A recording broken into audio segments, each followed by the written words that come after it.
मिला के बात यह है कि उसकी देश और लोकसभा को बिल्कुल परवाह नहीं करनी चाहिए। अगर लोकसभा का स्टेटस जम्मू की विधानसभा से प्रभावित होता है, मेन आधार ये जो भोगे सो काटोगे। सो ऐसा कोई एक भी उदाहरण।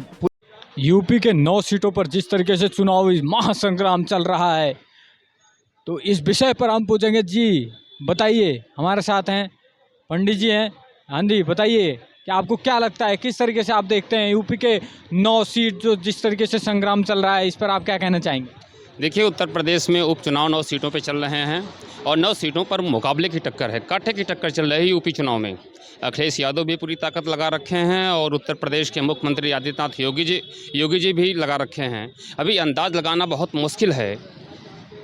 आपको क्या लगता है इस पे कि किसका पलड़ा आपको भारी लग रहा है? देखिए, पलड़ा तो मुझे योगी जी का ही भारी लग रहा है, बाकी वहाँ अखिलेश यादव जी भी काफ़ी टक्कर दे रहे हैं योगी जी को। बीजेपी के कार्यों को वहाँ के लोग समझ रहे हैं और उसकी बेसिस पे वहाँ पे जो विकास हुआ है उसको लोग समझ रहे हैं और उसके बेसिस पे इस बार वोट होने जा रहा है। और समझिए बीजेपी की जीत ऑलमोस्ट निश्चित है। जिस तरीके से अमित शाह ने जो अभी संकल्प पत्र जारी किया, उस पे काफ़ी नौकरियां भी उन्होंने ऐलान किया कि कुछ कितने हज़ार नौकरी, कुछ लाख में है, कुछ इस तरीके से। तो आपको क्या लगता है, वो नौकरियां जीतने के बाद क्या महाराष्ट्र में आएंगी? हाँ, दी जाएगी, नौकरियाँ दी जाएगी। ठीक है, और जो कमिटमेंट है उसको तो हर संभव प्रयास बीजेपी करती ही है फुलफिल करने का। ऐसा तो नहीं है कि मतलब संकल्प पत्र दिया गया और उसको फुलफिल नहीं करते हैं, ऐसा कुछ है नहीं। प्रयास किया जाता है और किसी न किसी दूसरे फॉर्म में उसको पब्लिक को लाभान्वित उससे किया ही जाता है। कि उमर अब्दुल्ला के पीछे किसी का न किसी का हाथ है। भाई मैं इसका एक आंसर दूं। जिस थाली में खावे उसमें छेद नहीं करना चाहिए आदमी ने।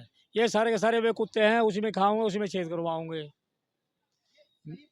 एक उदाहरण दिया है। फिर दूसरी बार अमर अब्दुल्ला केवल मुसलमानों को धोखा दे रहा है, ओनली मुसलमानों को धोखा दे रहा है, हिंदुओं को नहीं, किसी और समाज को नहीं।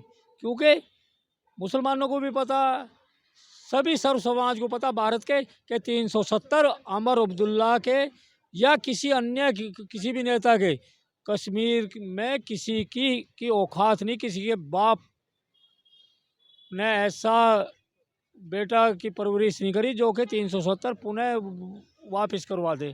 क्योंकि वो ऐसा लोहा लाट एक चीज़ बना दी गई जिस तरीके से इस भारत को स्थापित करेगा, इस तरीके से वो 370 हटाई गई। दिलाने का काम मोदी जी कर रहे हैं, तो आज देश का विकास हो रहा है। आज पुतिन साहब भी ये कहते हैं कि भारत एक महाशक्ति देश है, क्योंकि आज तीसरे नंबर पे हमारी सेना का नंबर आता है, हमारी मजबूती का नंबर आता है। तो इसका मतलब क्या है? चीन की हवा खराब है और सोचना अमेरिका को भी पड़ रहा है। सुने मेरी बात। आज ट्रम्प ऐसे ही नहीं कि मोदी जी मित्र है हमारे, भारत मित्र है, ऐसे नहीं। औकात के अनुसार मित्र बनाया जाता है।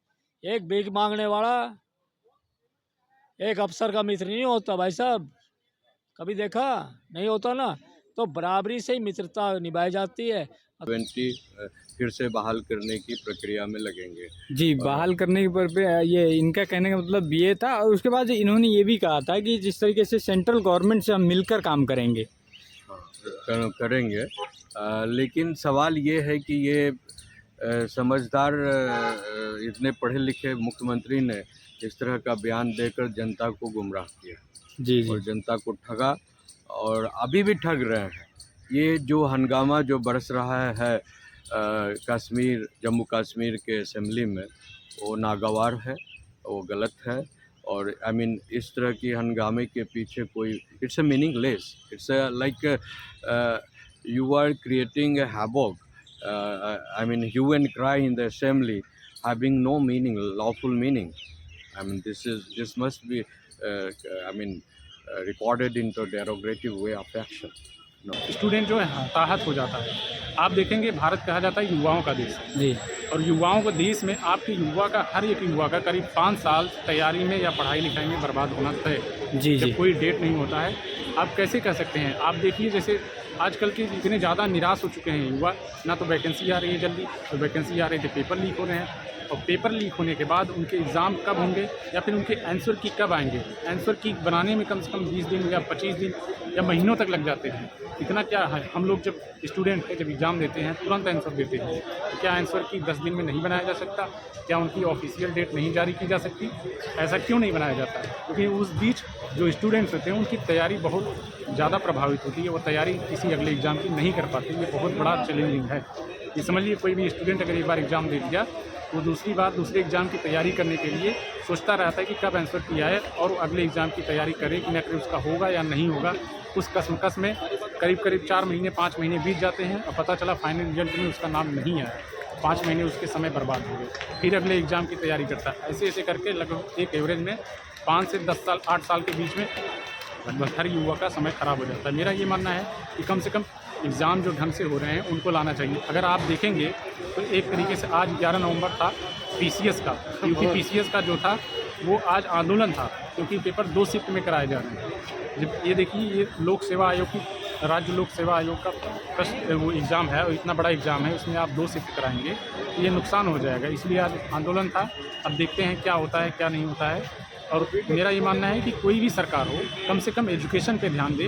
बाकी ये राशन जो दे रहे हैं या फिर जो धर्म की बात करते हैं या जाति की बात करते हैं, उनसे कोई मुद्दा सरोकार ही नहीं होगा। अगर आप एजुकेशन पे डिपेंड करें, सुधार करेंगे, डेवलपमेंट करेंगे, तो सारी चीज़ें एक तरीके से दब जाएंगी और अपना देश जो है काफ़ी आगे निकल जाएगा। आज तो भाई तुम अच्छा बीज नहीं बोगे तो अच्छे फल की कैसे आशा करोगे?